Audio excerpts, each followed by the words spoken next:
Bonjour à toutes et à tous, mes chers YouTubtateurs. J'espère que vous allez bien, que vous passez un bon premier mois de l'année, quelle que soit l'activité que vous faites. En tout cas, moi, comme d'habitude, je suis ravi de vous retrouver pour cette nouvelle vidéo. Encore une fois, en vous transmettant un maximum d'amour, de joie, de bonheur et de bonne humeur. Comme vous pouvez le voir juste derrière moi, j'ai une caméra qui filme. C'est pour une bonne raison, puisqu'aujourd'hui, je ne vais pas continuer ma série de vidéos sur la science holistique et donc poursuivre sur l'astronomie, comme je vous en ai parlé lors de ma précédente vidéo, mais j'ai prévu à chaque fin de partie de cette science holistique, là par exemple, je viens de terminer ma mini-série de vidéos sur l'astrologie, de faire une coupure et de vous proposer une autre sorte de contenu. Et là, en l'occurrence, je l'avais prévu depuis au moins la mi-décembre, mais je n'avais pas pu le faire parce que j'étais pas vraiment dans les meilleures conditions. Là, maintenant, je ne le suis pas, on va dire, de façon optimale, mais c'est déjà mieux. Euh, donc, aujourd'hui, ce que je vais faire, c'est vous présenter ce qu'on appelle la vision à distance. Je pense que beaucoup d'entre vous ne savaient pas ce que c'est. Et justement, l'objectif d'aujourd'hui, c'est de vous faire découvrir un peu la discipline qui a été pendant longtemps utilisé dans les agences de contre-espionnage, dans les services secrets américains, notamment lors de la guerre froide, pour essayer de s'octroyer quelques informations concernant l'emplacement de leur base, le type d'activité qu'ils y faisaient et s'ils représentaient un réel danger pour leur pays. Enfin, vous connaissez un peu le contexte historique si vous avez étudié ça en histoire. Et donc, en fait, l'objectif, c'est tout simplement de projeter sa conscience à cet endroit, même si ça peut paraître invraisemblable pour les plus rationnels et les plus cartésiens d'entre vous. Mais c'est vraiment ce qui se passait. Et justement, on a appris l'existence de cette méthode, de ce protocole, grâce à quelques personnes qui ont travaillé et qui se sont révélées et qui en ont parlé au public pour que tout le monde puisse ensuite l'utiliser et s'en servir. L'objectif aujourd'hui également, ça va être de vous présenter le protocole, à quoi il ressemble, afin que vous puissiez vous-même le pratiquer chez vous et tenter de voir les résultats que ça peut donner. Aujourd'hui, bien sûr, je vais vous expliquer le principe, en quoi ça consiste, comment ces différentes personnes s'y prennent pour se diriger dans des lieux bien spécifiques. Et de toute manière, je poursuivrai, je pense, dans une deuxième partie, puisque j'aurai pas le temps de tout expliquer lors de cette première partie qui est principalement théorique. Je vais pas faire beaucoup de pratique. La pratique, ça va être la fois suivante, et je pense que je vais avoir une autre personne qui va être avec moi, c'est celle qu'on appelle le moniteur, puisque vous allez voir, c'est très difficile d'accéder à un endroit par ses propres moyens. Et là, en l'occurrence, comme j'ai pas une deuxième personne pour m'accompagner et pour me guider afin de projeter ma conscience au bon endroit, et ben, je vais simplement vous expliquer les aspects théoriques qui sont déjà très nombreux. Pour commencer, donc, il existe deux documents, on va dire deux petits dossiers, qui a été créé par un Américain du nom de Courtney Brown, qui a créé une association qui s'appelle The Farsight Institute aux États-Unis, donc l'institut spécialisé dans la vision à distance. Alors, dans la vision à distance, il y a plusieurs niveaux, il y a plusieurs étapes. Il y a ce qu'on appelle la vision à distance basique, c'est-à-dire c'est une vision à distance dans laquelle n'importe qui peut laisser libre cours à son imagination, peut voyager un peu partout pour son bon plaisir. C'est un but récréatif, un but de plaisir, de loisir, ce que vous voulez. Alors que la seconde étape, le second niveau de la vision à distance, c'est la vision à distance scientifique avancée. Donc là, on vient récupérer les données pour s'en servir afin de créer et d'informatiser un dossier par rapport aux résultats et aux données qui ont pu être rapportées par la personne qui a fait l'observation à distance. Et donc, d'un côté, on a le moniteur et de l'autre, l'observateur à distance. Dans les sessions de vision à distance avancée, on va utiliser ce qu'on appelle des idéogrammes. Les idéogrammes, ce sont des formes, des symboles, si vous voulez, qui transmettent une idée, d'où le nom, idéogramme. Pictogrammes, c'est des symboles qui sont gravés sur la pierre et qui, pareil, transmettent une idée. Mais c'est simplement qu'ils sont gravés sur la pierre, c'est pour ça qu'on les appelle autrement. Et bon, voilà, ça c'est simplement une terminologie. Donc là, comme vous le voyez sous les yeux, en face de moi, j'ai plusieurs documents, plusieurs petits dossiers. Donc là, le premier, tout est écrit en anglais, hein, parce que, comme je vous l'ai expliqué, c'est difficile de trouver ça en France. Et d'ailleurs, ça a été créé, partagé aux États-Unis. On entend assez peu parler en France. Ça s'appelle le protocole de vision à distance avancée. Donc ici, on a la vue d'ensemble et les instructions. Sachant que c'est une version courte, mais même cette version courte-là, elle fait environ une vingtaine de pages. Donc ça prend du temps à bien lire. Donc ici, vous avez le nom de son créateur, Courtney Brown. Et donc à l'intérieur, c'est expliqué le fonctionnement d'une séance de vision à distance avancée que je vais justement vous lire. Je vais faire de la traduction instantanée, donc c'est lire un texte en français alors qu'il est écrit en anglais. Mais bon, avant ça, il faut bien être formé en anglais. Je vous déconseille de faire ça dans une vidéo, si vous ne maîtrisez pas la langue. Alors, vue d'ensemble et page de couverture de la vision à distance avancée. Vision d'ensemble. L'objectif des procédures de vision à distance avancée est de permettre à l'observateur à distance de systématiquement percevoir des caractéristiques d'une cible donnée d'une manière qui n'est généralement pas soutenue par la vision à distance basique.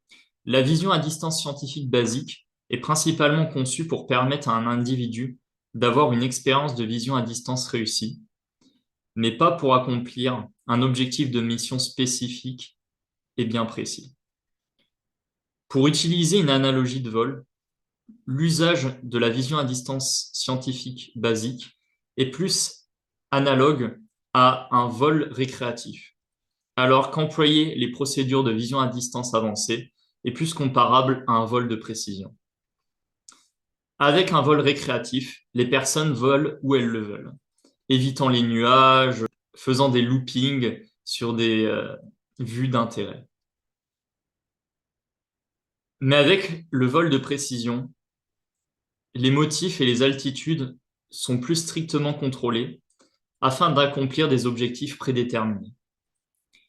La vision à distance scientifique avancée est conçue pour être utilisée soit par des personnes qui sont nouvelles dans la vision à distance, ou par des personnes qui sont également professionnelles, que ce soit dans des procédures de vision à distance scientifique basique ou sous d'autres formes de vision à distance. Étant donné que le format de vision à distance scientifique avancée est plus complexe que celui de la vision à distance basique, la vision à distance scientifique avancée est seulement accomplie avec un modèle préimprimé pour toutes les pages. La vision à distance scientifique avancée est conçue pour exploiter les informations disponibles à travers les idéogrammes autant que possible. Les données d'idéogrammes sont souvent les plus précis de toutes les données de vision à distance. Et la vision à distance scientifique avancée permet une exploration bien plus en profondeur de l'idéogramme et de son élément ciblé associé que ce qui est possible de faire avec la vision à distance basique. La vision à distance scientifique avancée est conduite en utilisant un papier et un stylo. Les observateurs devraient s'assurer d'utiliser une bonne qualité d'encre noire. L'encre sèche instantanément avec ce type de stylo. Elle palpe bien. Donc, je vais vous expliquer ce que c'est la procédure du palpage en vision à distance. Et le plus important, elles reproduisent et scannent bien. Bon, ici, bien sûr, c'est si jamais vous souhaitez partager votre travail avec d'autres personnes, c'est bien plus pratique d'utiliser ce type d'encre. Mais si c'est simplement dans un but récréatif ou justement théorique, Il n'y a pas besoin de rentrer dans des détails. C'est plus dans un processus de formation et d'apprentissage. Alors, sur cette première page, il explique également, si vous voulez aller plus loin, de quelle manière il faut scanner les documents pour qu'ils soient de bonne qualité et être transmis dans les meilleures conditions à la personne voulue, les informations qu'il faut ajouter, et ensuite on va arriver à ce qu'on appelle les types de données et le type de niveau de surveillance auquel va être assujettie la personne qui va procéder à cette vision à distance. Et d'ailleurs, les types de données et et les niveaux de surveillance, on les retrouve dans le modèle de vision à distance que je vais vous montrer juste après et qui sert justement à la personne comme socle, comme support pour ensuite écrire et palper ces différents idéogrammes. Sous la case type de données, l'observateur devrait écrire les types de données qui doivent être collectés, normalement de type 3 ou 4 dans la plupart des situations, à condition que l'observateur puisse écrire le niveau de surveillance utilisé si les données sont de type 4 ou 5. Pour la référence, les types de données sont les suivantes. Alors pour le type 1, la personne fonctionne en solo et on lui transmet toutes les informations. C'est ce qui est quand même assez rarement fait, puisqu'on va dire ça nuit au traitement des informations. Le second type de données, c'est la personne est toujours seule. L'observateur est à l'aveugle, c'est-à-dire que cette fois-ci, on ne lui transmet pas les informations concernant le lieu, l'espace et la période à laquelle ça se passe. C'est-à-dire qu'on peut même voyager dans le temps avec la conscience si on est quand même un observateur à distance aguerri. La cible est sélectionnée à partir d'une liste de sites prédéterminés par un ordinateur ou un instructeur.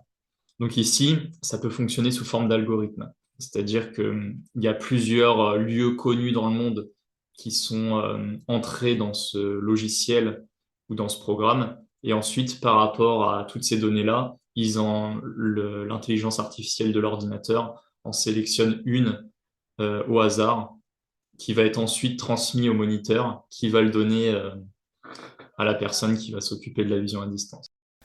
Bon, je m'arrête quelques instants ici pour vous expliquer certaines choses auxquelles je ne m'étais pas rendu compte au moment où j'ai tourné la vidéo.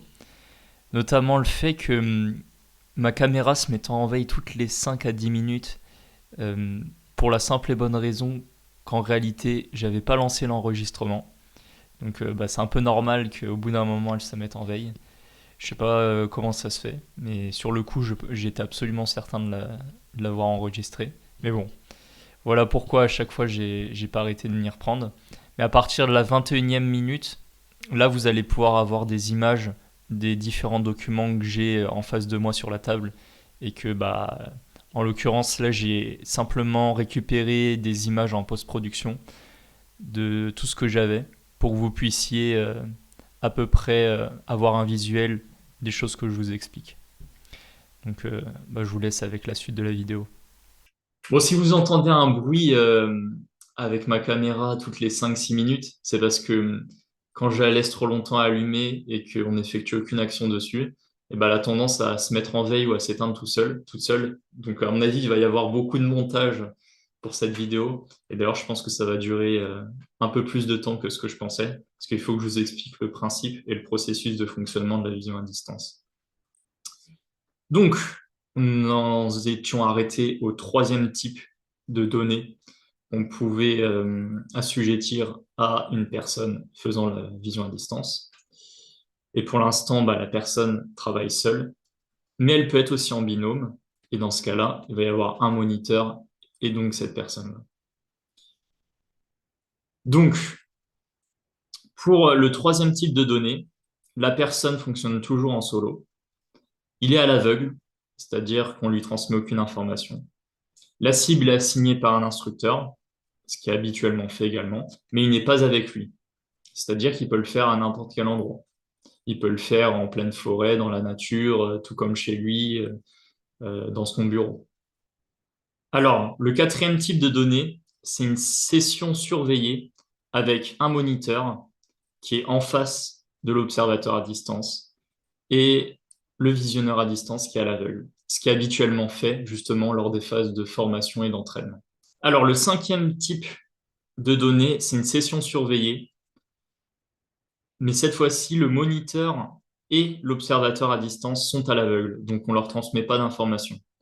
C'est une personne externe qui gère les algorithmes de l'ordinateur concernant les données, qui vont ensuite transmettre ça au moniteur, sans que lui, pour autant, il le sache. Il va simplement lui dire, voilà, on t'a mis tous les documents à disposition, je ne suis pas plus au courant que toi de la cible qui nous a été donnée, mais je vais essayer de te guider du mieux possible par rapport aux résultats que tu vas avoir en palpant les différents idéogrammes. Et quand il y a plusieurs idéogrammes qui s'enchaînent dans un seul motif, on appelle ça des Gestalt. C'est simplement analyser une partie d'un ensemble. Et bon, ça c'est bien plus spécifique. Et je pense que j'en parlerai plus dans ma seconde vidéo qui sera pratique. On est simplement à la théorie. Et enfin, le sixième niveau, le moniteur et l'observateur à distance sont mis au courant de la cible.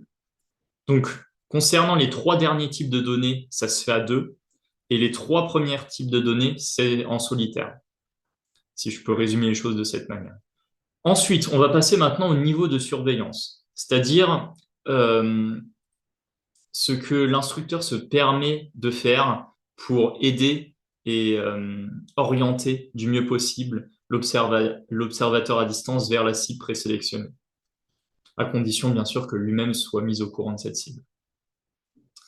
Alors le niveau 1 de surveillance, c'est le moniteur guide très peu l'observateur à distance. Le rôle principal du moniteur est de suggérer des exercices de mouvement quand le flux de données ralentit ou s'arrête. Le moniteur corrige aussi toute déviation de la part de l'observateur à distance des procédures autorisées. Le moniteur peut aussi guider l'observateur à distance concernant un script qui spécifie des exercices de mouvement à certains moments durant la session.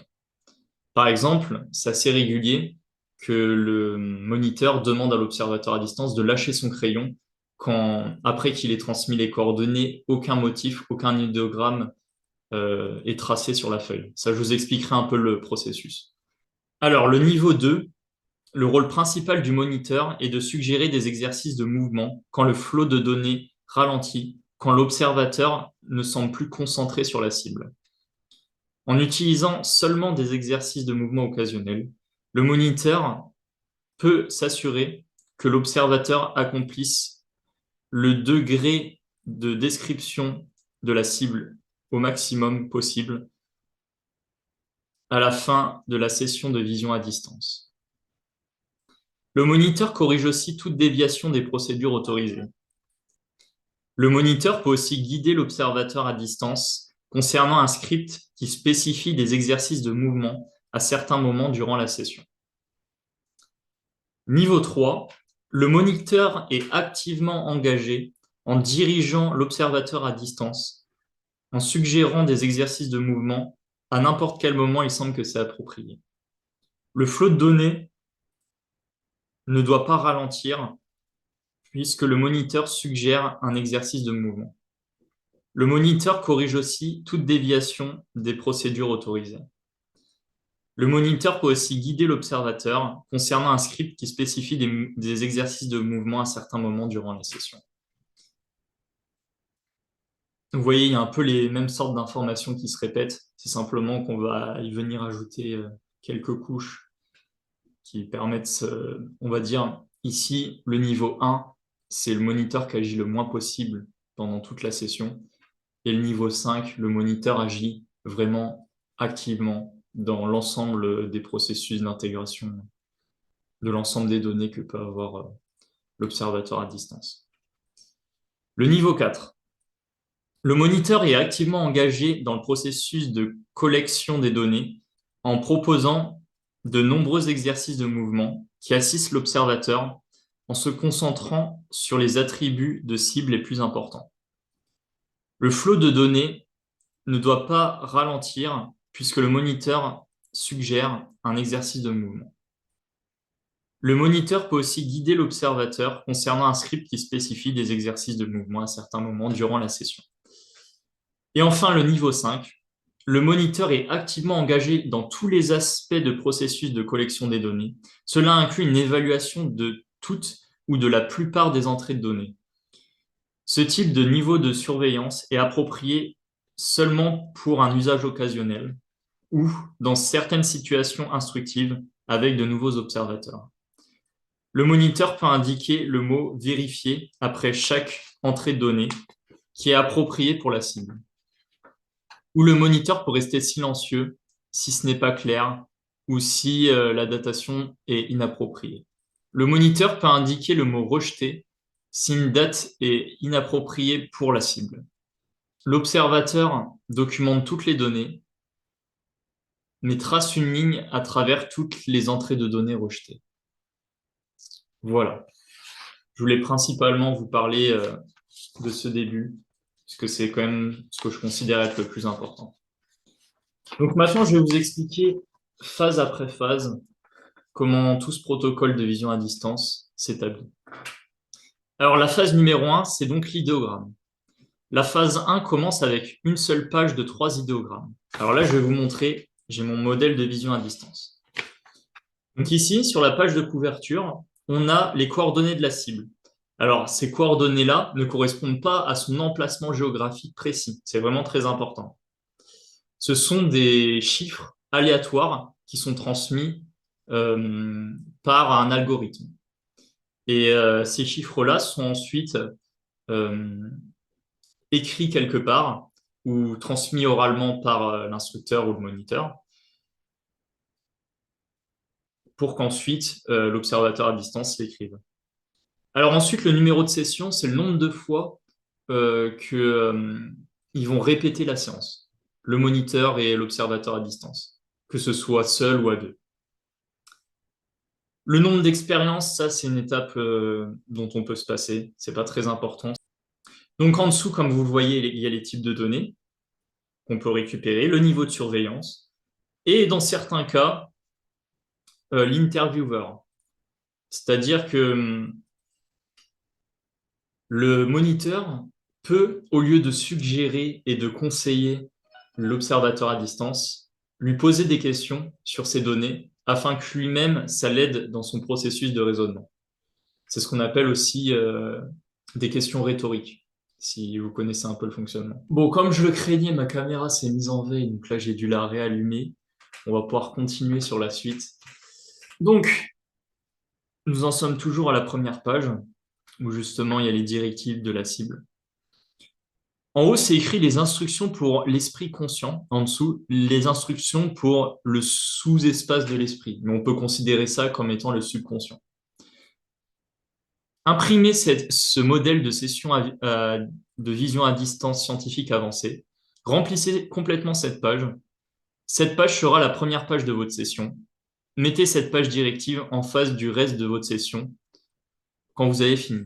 Choisissez vos propres coordonnées de cible et entrez-les dans l'espace qui lui est accordé. Ici, bien sûr, c'est dans le cas où la personne procède seule, donc le type 1 de données. Comme je vous ai expliqué, il y a 6 types de données. Les 3 premières, c'est seul, et les 3 suivantes, c'est à 2, avec l'aide d'un moniteur. Moi, je le ferai à 2. Donc, ce sera plutôt une collecte de données qui sera transmise de façon extérieure. C'est-à-dire que je n'irai pas récupérer tout directement de moi, mais je serai aidé par quelqu'un d'autre. Alors, les instructions pour l'esprit, pour le subconscient. Votre perception de cette cible correspond seulement au contenu explicite de la définition de la cible pour cette session, comme donné à l'individu officiellement désigné qui doit clore cette session. Alors aussi, comme vous pouvez le voir, juste à côté des types de données, du niveau de surveillance et de l'interviewer, vous avez en face des initiales PSESAP. Bon, c'est en anglais, c'est Physical State, Emotional State et Advanced Perception. En français, je l'ai écrit entre parenthèses en dessous, mais je pense que vous ne devez pas très bien le voir avec ma caméra, à part si je zoome un peu plus lors du montage. Mais même en zoomant, je pense que ça va être un peu compliqué. Donc, Physical State, comme vous l'aurez compris, c'est l'état physique. Emotional state, l'état émotionnel, et advanced perception, la perception avancée. C'est-à-dire qu'avant même de commencer la séance de vision à distance, l'observateur, surtout s'il est aguerri, qu'il a l'habitude de faire ce type d'exercice, et qu'il a notamment été recruté pour les services secrets américains ou les agences de contre-espionnage, qui pratiquent vraiment très souvent ce type de protocole, et ben, il peut, avant même commencer l'exercice, avoir des images du lieu qui lui viennent en tête sous forme de rêves ou de pensées extra-lucides. Ensuite, sur la droite, ça c'est impératif, il faut mettre son nom, la date du jour et l'heure à laquelle on commence. Et une fois que tout ça est rempli, on peut commencer la séance ou la session de vision à distance. Voilà. Donc, je voulais vous montrer cette première page avant justement de revenir au protocole instructif qui explique le fonctionnement d'une séance de vision à distance. Donc, une fois qu'on a rempli tout ça, on arrive à la phase 1, qui est celle des idéogrammes. La phase 1 commence avec une seule page de 3 idéogrammes. C'est essentiellement un échauffement, une page d'échauffement. La raison qui explique ça, c'est que les autres pages de la phase 1 investissent beaucoup de temps à palper un seul idéogramme et il est utile d'avoir connaissance de la connexion entre le corps et le subconscient et de quelques concepts d'idéogrammes essentiels avant de faire de plus grands investissements. Alors, je vais vous montrer les différentes formes d'idéogrammes. Je vais utiliser mon modèle. Comme vous pouvez le voir, c'est gommé d'à peu près partout, hein, parce que j'ai répété l'exercice, on va dire, au moins 5-6 fois. Ce qui explique, vous voyez des résidus de lettres, si je peux m'exprimer ainsi. Donc, le premier idéogramme que je vais vous dessiner, c'est celui-ci. Cet idéogramme-là, il représente souvent un terrain plat. Alors, ça peut être soit un sol bétonné, ou une culture, ou un champ, ou un désert même. Enfin, une surface complètement plate. Ensuite, on a cet idéogramme-là. Cet idéogramme-là peut, la plupart du temps, représenter une structure en forme de pic. Donc, ça peut être soit un bâtiment, un immeuble qui est particulièrement voûté, soit une pyramide ou une montagne. Mais comme je vous dis, ça peut vouloir dire plein de choses différentes. Ensuite, on a cet idéogramme-là.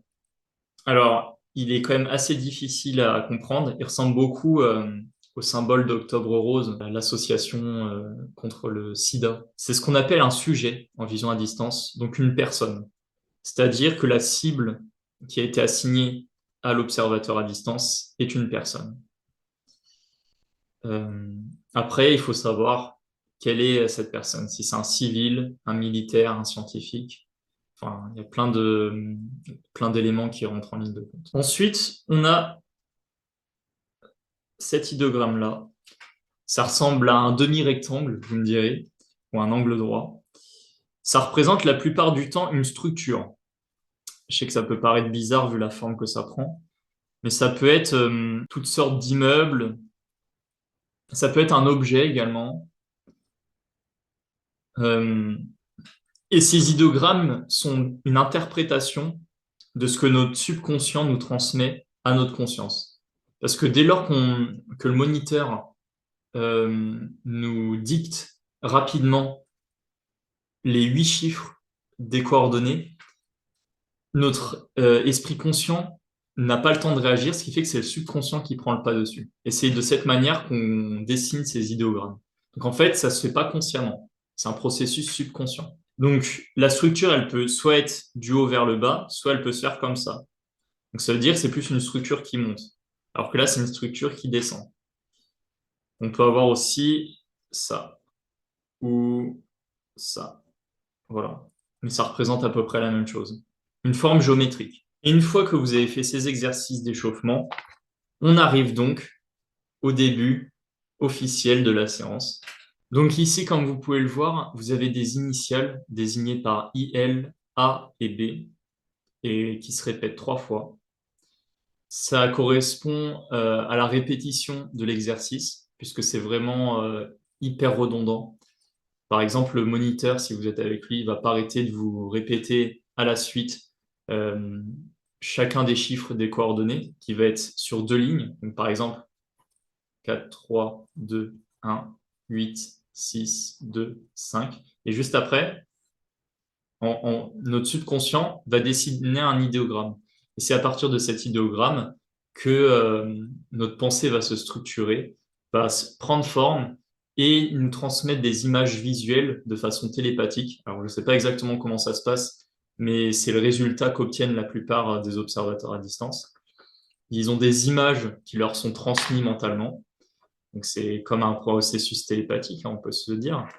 Et quand ils palpent l'image et donc ils projettent leur conscience dessus, ils arrivent à mieux percevoir les détails de cette structure, de cette personne, de cette montagne, de cette pyramide, quelle que soit la cible en question, quoi. Et donc c'est de cette manière que ça fonctionne. C'est pour ça qu'il y a un espace vide sur la gauche. C'est justement pour dessiner l'idéogramme précédé des 8 chiffres qui correspondent aux coordonnées choisies par l'instructeur.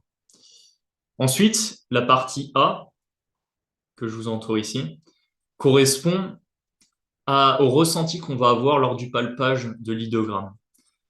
Alors, vous allez le palper à plusieurs endroits.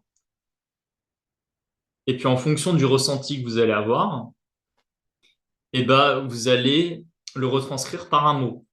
Ça va être une sensation qui est verbalisée par un mot, si on peut l'exprimer ainsi. Donc, si par exemple, en palpant l'idéogramme, vous ressentez une sensation de dureté, eh ben, vous allez mettre dur. La sensation que vous avez, c'est que c'est dur. Il y a 4 types de données, il me semble, qu'on peut écrire en A. C'est soit dur, semi-dur, mou, semi-mou ou humide. C'est-à-dire qu'on peut même ressentir une impression de mouillé, une impression d'humidité, quoi. On sent un idéogramme. La section B, juste en dessous, correspond à votre ressenti personnel concernant cet idéogramme. Donc, si par exemple c'est une structure, est-ce que cette structure est naturelle? Donc, ça pourrait être, je sais pas, un site archéologique qu'on trouve dans le monde, comme par exemple le Machu Picchu au Pérou ou Stonehenge en Angleterre. Ou est-ce que cette structure est artificielle ou a été construite par l'homme? Donc, à ce moment-là, vous allez avoir comme des images qui vont vous venir en tête et qui vont vous faire penser intuitivement, parce que c'est quand même un processus très intuitif, hein, la vision à distance. Et bien sûr, l'objectif va être de faire confiance à votre intuition, parce que souvent, vous allez vous dire, bah, tiens, c'est une déduction que j'ai fait dans ma tête ou une interprétation et ça ne correspond pas à la réalité. Mais ce qu'on a tendance à négliger, c'est que ces pensées-là peuvent être justement une représentation d'une projection de la conscience, comme un voyage astral qu'on ferait consciemment, sans pour autant être dans un état de rêve. Donc la section B correspond à savoir si la structure est naturelle, artificielle, faite par l'homme, et aussi si elle est énergétique, donc si vous avez une impression de mouvement. Donc ça, c'est les 2 principales sections qui accompagnent les données qu'on peut avoir lors d'une séance de vision à distance. Donc là, je vais passer quelques pages. Et ensuite, on va arriver sur une troisième partie où l'objectif va être de savoir si c'est statique ou en mouvement. Si par exemple, vous avez simplement des images du lieu en tête, ou si vous arrivez à discerner du mouvement, si vous arrivez à percevoir des changements dans cette image. Et ensuite, la section D va être l'interprétation que vous allez en faire. Et souvent, euh, quand on arrive à ce passage-là de la vision à distance, il va y avoir des dessins. Donc là, on était simplement au niveau de l'écriture, mais quand l'image est très bien représentée à l'intérieur de la tête, eh ben, la personne est capable de dessiner exactement ce qu'elle voit dans sa tête. Ce qui nous amène, voilà, ce qu'ils appellent a flash sketch, dans le terme américain avec l'accent bien prononcé, c'est-à-dire un schéma que vous avez reçu comme un flash. C'est pour ça qu'ils s'appellent ça un flash. C'est-à-dire que ces images, elles vont rester momentanément dans vos têtes. Elles vont pas rester s'imprégner pendant 1 minute ou 2 minutes. Elles vont vite défiler, comme n'importe quelle autre pensée. Et donc, ça est à vous de la représenter du mieux possible. Et dans ce cas-là, il faut de la réactivité. Ensuite, là, on continue avec les autres étapes. Un autre dessin. Puis c'est cyclique, hein. C'est-à-dire, une fois qu'on a passé la première partie, on répète le même schéma et puis on continue de cette façon. Il me semble que déjà, je vous ai expliqué beaucoup de choses pour cette première vidéo. Donc, ouais, je vais terminer maintenant. Dans tous les cas, j'espère que vous aurez apprécié cette vidéo, qu'au moins ça vous a permis de découvrir quelque chose et que surtout, vous pourrez le reproduire chez vous de la façon qui convienne le mieux, puisque il faut se sentir dans un bon état physique et émotionnel avant d'entrer dans ce type de protocole, puisque ça reste beaucoup de concentration et souvent beaucoup d'informations qui nous arrivent en masse dans notre tête, par paquet même, je pourrais dire. Donc il faut vraiment se sentir dans les meilleures conditions pour produire les meilleurs résultats, tout simplement. Allez, je vous souhaite une bonne journée, une bonne soirée, et puis on se retrouve la prochaine fois pour la suite de ma série de vidéos sur la science holistique, et qui cette fois-ci débutera donc sur une vidéo portant sur l'astronomie. Allez, bye.